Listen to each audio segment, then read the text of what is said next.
and guarantee it.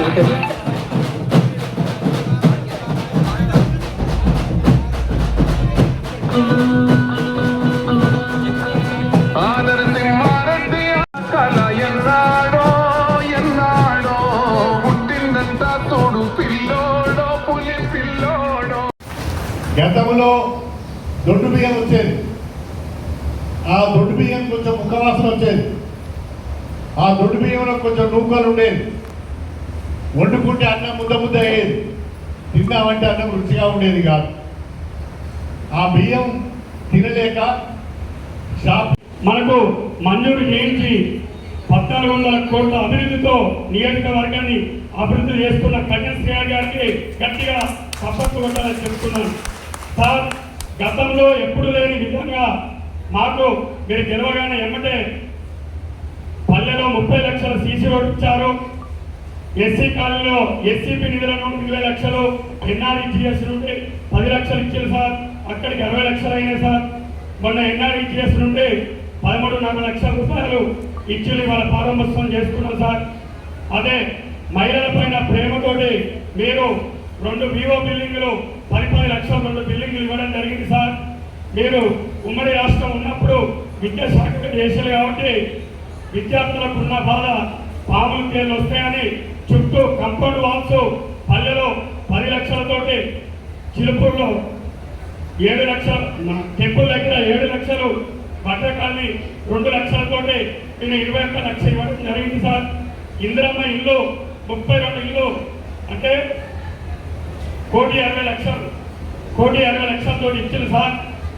SDF నిధుల నుండి కూడా 10 లక్షలు ఇచ్చారు. ఇప్పటి వరకు మీరు తెలిసిన కాడ నుండి ఇప్పటి వరకు 2,60,00,000 రూపాయలు ఇందిరామీలను కలుపుకొని చిలుపూరు గ్రామానికి ఇవ్వడం జరిగింది సార్. సార్, దయచేసి మండలి ఇప్పుడు మీరు ఇందిరామీలో పాలన చేసిన కాదు సార్. అదే మాట మీద మీరు 4 రోజులలో ముగ్గు పోసి ఓపెనింగ్ చేస్తున్నారు. సార్కు గట్టిగా సపోర్టు కొట్టాలని కోరుకుంటున్నాం. అదేవిధంగా సార్, భూమి లేక కొంచెం మేము ఇబ్బంది పడుతుంది సార్.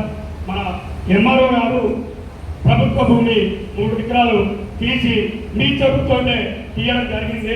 మాకు మీరు భూమి ఇప్పించి ఆఫీసు చేసినందుకు మీకు ఎల్లవేళ గ్రామస్తులు, మండల నాయకులు రుణపడి ఉంటామని తెలియజేస్తున్నారు సార్.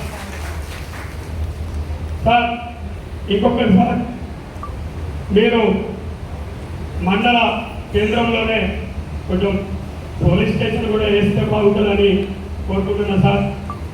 ఎమ్మెల్యే అంటే 5 సంవత్సరాలు అధికారాన్ని ఎంజాయ్ చేయడం కాదు.